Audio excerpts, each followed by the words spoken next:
জনতা বাজার গরুর হাট চাঁদপুর হামচরের সর্ববৃহৎ ও ঐতিহ্যবাহী গরুর হাট, যেখানে দেখা মিলে বিশাল আকৃতির আকর্ষণীয় এবং বিভিন্ন জাতের অসংখ্য গরুর। কোরবানির ঈদকে সামনে রেখে পুরোদমে জমে উঠে জনতা বাজার গরুর হাট। আসসালামু আলাইকুম সবাইকে, চলে আসলাম আমাদের জনতা বাজার গরুর হাটে। 24 মে রবিবার কোরবানির ঈদ উপলক্ষে চাঁদপুর হামচর জনতা বাজারে আয়োজন করা হয়েছে বিশাল গরু ও ছাগলের হাট। সকাল থেকে হাট জুড়ে দেখা গেছে মানুষের উপচে পড়া ভিড় আর জমে উঠে কেনাবেচা।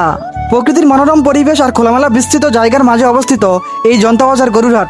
এখানে বিক্রেতারা যেমন স্বাচ্ছন্দ্যে গরু রাখতে ও বিক্রি করতে পারেন, তেমনি ক্রেতারাও ঝামেলাহীনভাবে নিজেদের পছন্দের গরু খুঁজে নিতে পারেন। হাটের জায়গা অনেক বড় হয় এখানে গরু আনা নেওয়া রাখা কিংবা বাঁধতে তেমন কোনো সমস্যা হয় না। এই দিন জনতা বাজার হাটে প্রচুর পরিমাণে গরু উঠেছে। বিশেষ করে বড় আকৃতির গরুগুলো সবার নজর কেড়েছে।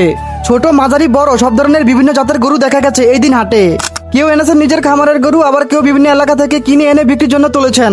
এই দিন পুরো জনতা বাজার যেন এক গরুর রাজ্যে পরিণত হয়েছে। এদিন জনতা বাজার গরু হাটে ছিল মানুষের উপচে পড়া ভিড়। দূর দূরান্ত থেকে হাজার হাজার মানুষ এসেছেন এই হাটে। কেউ এসেছেন গরু বিক্রি করতে, কেউ এসেছেন কোরবানির জন্য পছন্দের গরু কিনতে, আবার কেউ এসেছেন শুধু হাটের পরিবেশ উপভোগ করতে। চারদিকে মানুষের কোলাহল, গরুর ডাক আর দরদামের শব্দ, সব মিলিয়ে পুরো হাট জুড়ে ছিল ঈদের আগাম আনন্দের আমেজ। হাটের এক পাশে দেখা গেছে ছাগলের বিশাল সমারোহ। দেশি বিদেশি বিভিন্ন জাতের ছোট বড় অসংখ্য ছাগল ছিল এই হাটে। আপনার গরুর দাম কত? 80,000 টাকা। কত হলে বিক্রি করবেন? 80,000 লিবেছে। হাটে কেন আসছেন? গরু কিনতে আসছে, কোরবানি গরু কিনতে আসছে। গরু কিনছেন নাকি কিনবেন? কিনি নাই, এখনো দেখতে আছি। কেমন গরু পছন্দ? তো আমরা দেখি, আমি 1-1.5 লক্ষ টাকার ভিতরে চেষ্টা করি যে কেনার জন্য। আপনার গরুর দাম কত? 140। ওজন কত গরুর?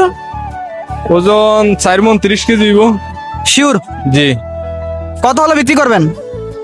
130 হলে ছেড়ে দিম। কয়টি গরু এনেছেন? 6টা গরু আনছি, কয়টি গরু বিক্রি করছেন? 3টা বেচছি। গরু কিনছেন নাকি কিনবেন? গরু কিনতে আইছি, এখনো কিনি নাই। বাজেট কত? বাজেট 1,20,000। আপনার গরুর দাম কত? 1,30,000। কত বিক্রি করবেন? 1,10,000 হলে গরু। আপনার কি নিজের খামারের গরু নাকি কিনে আনছেন? আমি কিনলে আনছি। এদিন হাটে ক্রেতা ও বিক্রেতার মধ্যে দেখা গেছে মিশ্র প্রতিক্রিয়া। কেউ ভালো দামের আশায় অপেক্ষা করছেন, আবার কেউ গরু বিক্রি করে বাড়ি ফিরছেন। কেউ গরু কিনে বাড়ি ফিরছেন, আবার কেউ কেউ তার পছন্দের গরু খুঁজছেন, আবার কেউ কেউ বাজেট নিয়ে গরু খুঁজতে ব্যস্ত। হাটের ব্যবস্থাপনা ছিল বেশ চমৎকার ও সুশৃঙ্খল। মানুষের চলাচল, গরু রাখার ব্যবস্থা এবং সার্বিক পরিবেশ ছিল সুন্দর ও গোছানো। হাট কর্তৃপক্ষের তদারকির কারণে পুরো বাজারে ছিল স্বস্তিদায়ক পরিবেশ। ক্রেতা ও বিক্রেতা নিরাপত্তা নিশ্চিত করতে হাট জুড়ে ছিল আইনশৃঙ্খলা বাহিনীর কড়া নজরদারি, যাতে সবাই নিরাপদে কেনাবেচা করতে পারেন। সকাল থেকে সন্ধ্যা পর্যন্ত জনতা বাজার গরু হাটে চলে ব্যাপক কেনাবেচা। সব মিলিয়ে জনতা বাজার গরু হাট যেন এক উৎসব মুখের মিলন মেলায় পরিণত হয়েছে। চারদিকে মানুষের ভিড়, গরুর সমারোহ আর ঈদের আনন্দ, সব মিলিয়ে জনতা বাজার গরু হাট পেয়েছে এক ভিন্ন সৌন্দর্য। এই ছিল আমাদের জনতা বাজারের গরু হাটের চিত্র। আপনারাও দেখে শুনে বুঝে আপনাদের পছন্দের গরু কিনবেন। সবাইকে অগ্রিম ঈদের শুভেচ্ছা। সবাই ভালো থাকবেন। আল্লাহ হাফেজ।